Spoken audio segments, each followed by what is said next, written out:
1 इसमें presentation of financial statement होता है। इसमें शेड्यूल 3 है preparation and presentation of financial statement.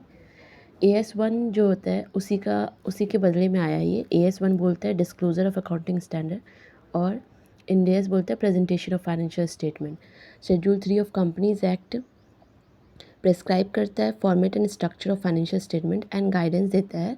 Schedule 3 जो गाइडेंस देता है वो फॉर्मेट ऑफ फाइनेंशियल स्टेटमेंट ही देता है और ये सिर्फ कंपनीज और कॉर्पोरेट एंटिटीज़ के लिए होता है। शेड्यूल 3 का फॉर्मेट में 3 डिवीज़न है, division 1, division 2 and division 3। Division 1 में बोलता है for preparing financial statement under IGAAP और AS। ये नोटिफाइड हुआ था 26 मार्च 2014 को कंपनीज एक्ट 2013 के अकॉर्डिंग और अप्लीकेबल हुआ था 1 अप्रैल 2014 से। और ये डिवीज़न 1 में हम AS के अनुसार फाइनेंशियल स्टेटमेंट बनाते हैं। डिवीज़न 2 में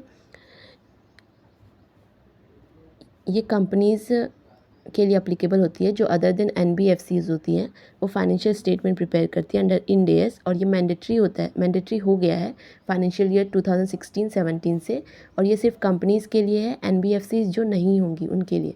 ये नोटिफाइड हुई थी 6 अप्रैल 2016 में और ये बहुत इंपॉर्टेंट है CA फाइनल्स के लिए भी।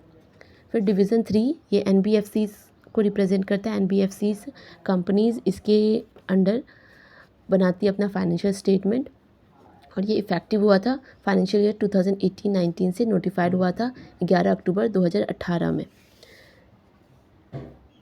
हमारे में 39 इंड AS है और 27 AS है और 12 मोर गाइडेंस भी है। फिर element of financial statement 5 element है, asset, liability, equity, income and expenses.